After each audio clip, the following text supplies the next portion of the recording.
Good evening everyone. Basically GST related बहुत सारी queries आते हैं। उसमें से एक क्वेरी जो बहुत ही इंपॉर्टेंट और कॉमन होती है कि एज अ फ्रेशर मुझे समझना है कि अगर मैं एक बिजनेस स्टार्ट करता हूं तो क्या मुझे उसका जीएसटी रजिस्ट्रेशन करना चाहिए, क्या मुझे जीएसटी रजिस्ट्रेशन लेना कंपलसरी है। तो इस बेसिक क्वेश्चन का जो जवाब है वो थोड़ा सा एडवांस है। एडवांस इन द सेंस कि इसका आंसर बहुत सिंपल नहीं है। इसको बहुत सारी चीजों को फैक्टर को हमें कंसिडर करना पड़ता है। एज अ लेमन मैं आपको एक्सप्लेन करता हूं कि जीएसटी रजिस्ट्रेशन करने के लिए कुछ क्राइटेरियाज हैं। दैट इज टर्नओवर क्राइटेरिया है, based on some compulsory criteria है, voluntary registration kind of options है। बहुत सारे क्राइटेरियाज होते हैं, लेकिन चलिए बेसिक समझते हैं जो कि एक जनरल हर जगह पर अप्लीकेबल होता है। बेसिक स्टार्ट करें तो पहला जो क्राइटेरिया होता है बेसिकली टर्नओवर बेस पे क्राइटेरिया होता है। टर्नओवर का मतलब ये हो गया कि आप जीएसटी रजिस्ट्रेशन लेना चाहते हो तो आप अपना टर्नओवर बताइए। बट यहां पे क्वेश्चन क्या है कि मैं बिजनेस स्टार्ट कर रहा हूं। अब जब बिजनेस स्टार्ट करोगे तो कोई टर्नओवर होता ही नहीं है, राइट? कोई टर्नओवर नहीं होता है, तो ऐसे केस में टर्नओवर क्राइटेरिया आपके लिए फुलफिल नहीं होता है। बट अदर क्राइटेरियाज भी आपको चेक करने पड़ेंगे। अदर क्राइटेरिया में क्या होता है कि अगर मैं जीएसटी रजिस्ट्रेशन लेना चाहता हूं तो आपको पहले ये क्लैरिफाई करना पड़ेगा कि आपका नेचर ऑफ बिजनेस क्या है। नेचर ऑफ बिजनेस यानी कि आप गुड्स सप्लाई करोगे या फिर आप सर्विस सप्लाई करोगे, राइट? अगर आप गुड्स सप्लाई करते हो तो फिर अगला क्वेश्चन ये आता है कि जो आप गुड्स सप्लाई करोगे क्या वो विद इन आपके स्टेट में ही होगा। यानी कि एग्जांपल मान लो, अगर जो प्रोडक्ट आप सप्लाई करते हो यानी कि आपने जीएसटी नंबर महाराष्ट्र का लिया, तो क्या महाराष्ट्र के अंदर ही सेल करोगे या महाराष्ट्र के बाहर सेल करोगे?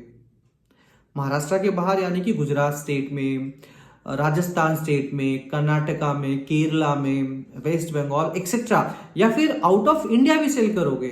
तो ऐसे केस में अगर आप कहते हो कि नहीं, मेरा प्रोडक्ट जो है बेसिकली मेरे स्टेट से निकल के बाहर भी मैं सेल करूंगा, ऑब्वियस बात है मैं बिजनेस को इस लेवल पे लेके जाऊंगा, तो ऐसे केस में इसका आंसर बन जाता है कि यस, फिर आपका टर्नओवर मैटर नहीं करता।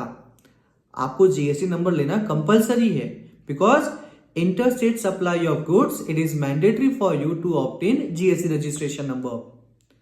फिर यही पे क्वेश्चन कर सकते हो कि लेकिन व्हाट अबाउट सर्विस? बट मैं गुड्स में डील नहीं करता हूं, मैं सर्विस में डील करता हूं। अगर मैं सर्विस सप्लाई करता हूं इंटरस्टेट में तो यानी कि मैं महाराष्ट्र से, मेरा सर्विस रेसिपिएंट दिल्ली से, दूसरे स्टेट से, तो उस केस में ये रूल अप्लीकेबल नहीं होता है, because service is something like intangible, right? तो ऐसे केस में आप अगर सर्विस में डील करते हो तो आपको इंटर स्टेट के केस में भी जीएसटी नंबर लेना कंपलसरी नहीं है। हाँ, फिर एक क्वेश्चन या डाउट मन में आ सकता है कि व्हाट अबाउट सर, कि एक पर्सन गुड्स भी सेल करता है और एक सर्विस भी सेल करता है, देन ऐसे केस में अगर गुड्स एंड सर्विस दोनों सेल करता है तो यस, उसको चेक करना होगा criteria even including turnover and nature of supply. Turnover की लिमिट क्या है, चलो वो भी डिस्कस करते हैं। टर्नओवर की लिमिट क्या कहती है कि अगर आप गुड्स में डील करते हो in general state, because turnover limit जो है वो स्टेट टू स्टेट वैरी करती है। मैं जनरल स्टेट की बात कर रहा हूं, एग्जांपल महाराष्ट्र में अपना बिजनेस अगर आप रजिस्टर्ड करते हो और आपका टर्नओवर 40 लाख रुपए के ऊपर जाता है तो आपको जीएसटी रजिस्ट्रेशन लेना कंपलसरी हो जाता है। और वहीं पे सर्विस की बात करें, अगर आप सर्विस में डील करते हो और आपका टर्नओवर 20 लाख रुपए के ऊपर जाता है एक साल में, तो आपको जीएसटी रजिस्ट्रेशन लेना कंपलसरी हो जाता है, राइट? तो हम डिस्कस कर रहे थे कि बेसिकली मैं इंटरस्टेट सप्लाई करूंगा इन टर्म्स ऑफ गुड्स तो मुझे जीएसटी नंबर लेना कंपलसरी हो जाएगा irrespective of any turnover 20 lakh 40 lakh. But in terms of goods, in terms of service mandatory नहीं है। In terms of service mandatory तभी होगा जब मैं सर्विस का थ्रेशोल्ड यानी कि 20 लाख रुपए क्रॉस करूंगा, राइट? तो ये क्राइटेरिया बेसिक जनरल है, लेकिन अपना क्वेश्चन ये था कि मैं तो बिजनेस स्टार्ट कर रहा हूं, मैं अभी बिजनेस स्टार्ट कर रहा हूं तो इसका मतलब मेरा कोई टर्नओवर तो होने वाला नहीं है, तो क्या ऐसे केस में मुझे जीएसटी नंबर लेना चाहिए? तो इसका प्रॉपर आंसर समझने के लिए आपको अपने बिजनेस को एनालाइज करना पड़ेगा। एनालाइज इन द सेंस कहने का मतलब होता है कि अगर आप हाँ या ना में सुनना चाहते हैं आंसर, तो मेरा जवाब है नहीं, but star mark. Star mark क्यों? क्योंकि आपको बिजनेस को एनालाइज करो, आपका बिजनेस है क्या, क्या आप अपना बिजनेस का जो प्रोडक्ट है वो दूसरे स्टेट में भी सेल करोगे, राइट? पहली चीज तो ये डिसाइड करना है कि हाँ मैं तो दूसरे स्टेट में बेचूंगा, तो ऑब्वियस बात तो लेना ही है। लेकिन नहीं, मैं दूसरे स्टेट में नहीं बेचूंगा, मैं अपने स्टेट में लोकल लेवल पे एज अ सेल करूंगा, ठीक है। फिर इन प्रैक्टिकल सोचना पड़ेगा, apart from rules and regulation आपको प्रैक्टिकली सोचना है, क्योंकि ऐसे केस में जब आप विद इन महाराष्ट्र ही बेचोगे प्रोडक्ट, आप नहीं चाहते हो कि मैं प्रोडक्ट बाहर बेचूं या फिर, तो ऐसे केस में क्या होता है, जीएसटी लेना कंपलसरी नहीं होता है, that is completely optional for you. यानी कि मैं बिजनेस स्टार्ट कर रहा हूं, मैं अपना प्रोडक्ट या service, product basically product within Maharashtra ही बेचूंगा, मैं कोई आउट ऑफ सेल नहीं करूंगा, तो ऐसे केस में मुझे जीएसटी नंबर लेना कंपलसरी नहीं है, बिकॉज मैं टर्नओवर भी मेरा जो 40 लाख का है धीरे धीरे अभी क्रॉस नहीं होगा। मान लो एग्जांपल मैंने 1 अप्रैल को बिजनेस स्टार्ट किया, हो सकता है वो अगस्त में, सितंबर में क्रॉस होगा, तो जब मेरा टर्नओवर उस टाइम पे क्रॉस होगा, जिस दिन मेरा टर्नओवर क्रॉस होगा 40 लाख का, एग्जांपल ले लो कि 10 अगस्त को मेरा 40 लाख का टर्नओवर क्रॉस हो जाता है इन टर्म्स ऑफ गुड्स, तो 10 अगस्त के दिन मैं जीएसटी के रजिस्ट्रेशन के लिए लायबल हो जाता हूं। उस दिन से लेके मुझे अगले 30 दिन का टाइम मिलेगा अपने बिजनेस को जीएसटी में रजिस्टर्ड करने के लिए, अदरवाइज इसकी जो पेनल्टी है या फिर जो कॉन्सिक्वेंसेस है वो हमें फेस करनी पड़ेगी, राइट? हाँ, लेकिन अभी तो 1 अप्रैल है, मेरा टर्नओवर है ही नहीं है, तो ऐसे केस में आपके लिए कंप्लीटली ऑप्शनल है, यानी कि ये आपकी इच्छा के ऊपर डिपेंड करता है, आप जीएसटी नंबर लेना चाहते हैं या नहीं लेना चाहते हैं। अब बात आती है इच्छा के ऊपर, यानी कि ऑप्शनल, तो फिर मैं कंफ्यूज कि मुझे लेना है या नहीं लेना है। तो इसका प्रैक्टिकल आंसर देखो कैसे मिलेगा। प्रैक्टिकल आंसर आपको ये सोचना है, बिजनेस का नेचर, बिजनेस का सप्लाई, प्लस आपके टारगेट कस्टमर। टारगेट कस्टमर मतलब प्रैक्टिकली देखो, ये प्रैक्टिकली क्या कि आप ये देखो कि आपके टारगेट कस्टमर कौन है। टारगेट कस्टमर यानी कि मैं जिसको प्रोडक्ट सेल करूंगा, जो मैं जिसको सर्विस सेल करूंगा, क्या वो मेरा जो बायर है वो कॉर्पोरेट लेवल का कस्टमर है। कॉर्पोरेट यानी कि जीएसटी में रजिस्टर्ड बायर रहेगा मेरा।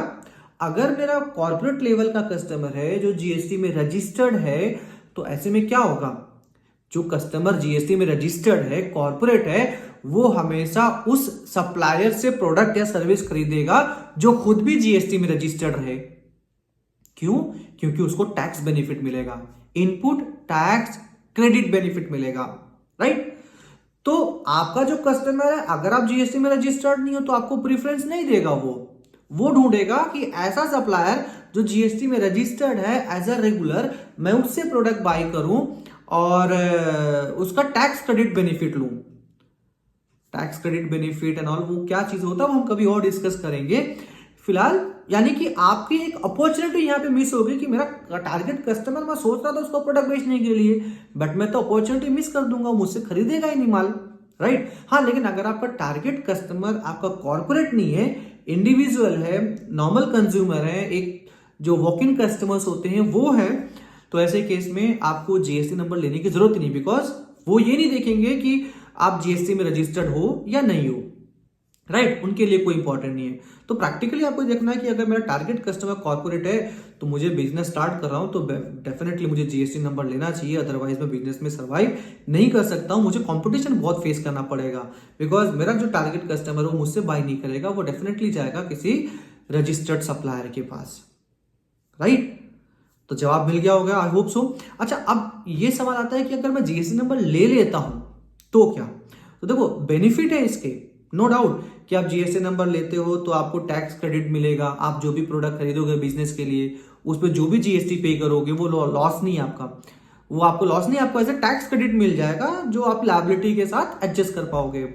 प्लस आप जीएसटी कंप्लायंट भी हो, आपके जो कस्टमर है कॉर्पोरेट लेवल के, जो डेफिनेटली आपको प्रीफर करेंगे कहीं और से लेने से बजाय, आप अगर अप्रोच करोगे तो आपको भी एक अपॉर्चुनिटी मिल जाएगी, आप कंपटीशन फेस कर पाओगे, राइट? बेनिफिट है।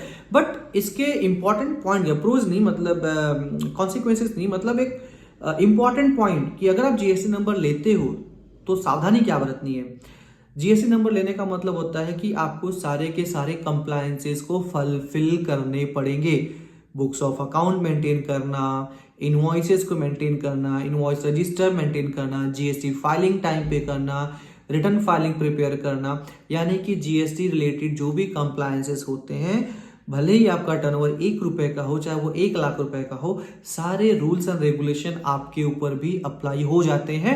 तो यानी कि आपको अपना बुक्स ऑफ अकाउंट भी उसी तरह से ही मेंटेन करना पड़ेगा, कोई ऑप्शन नहीं है। आप सोचोगे नहीं मैं तो अपना मेंटेन नहीं करूंगा बट ठीक है मेरे लिए कोई कॉन्सिक्वेंसेस नहीं, बिल्कुल ऐसा मत सोचना। आपके लिए सारे रूल सेम हो जाते हैं, पेनल्टी पे करनी पड़ेगी, लेट फी पे करना पड़ेगा, इंटरेस्ट पे करना पड़ेगा, सारी चीजें अप्लीकेबल हो जाती हैं। तो आई होप आपको चीज समझ में आ रहेंगी। इसको मैं कंक्लूड करूं तो जीएसटी नंबर अगर आप बिजनेस स्टार्ट कर रहे हो तो लेना कंपलसरी नहीं है, बट आपको अदर फैक्टर्स भी चेक करने पड़ेंगे, जैसे कि मेरा नेचर ऑफ सप्लाई क्या होने वाला है, नेचर ऑफ बिजनेस क्या है, मेरा टारगेट कस्टमर कौन है, उसके हिसाब से मुझे जीएसटी रजिस्ट्रेशन लेना चाहिए या नहीं लेना चाहिए। आई होप सारी क्वेरीज आपकी क्लियर होंगी। अगर कुछ डाउट फिर भी है या फिर कुछ जो क्वेरी है या फिर पूछना चाहते हो तो प्लीज़ कमेंट बॉक्स में आप क्वेरी लिख सकते हो। मैं हर एक कमेंट को रीड करूंगा, जो भी क्वेरीज आएंगी मैं उसको रीड करूंगा, उस पर वहीं पे मैं रिप्लाई करूंगा। मिलते हैं अगले वीडियो में। Till the time bye bye and thank you.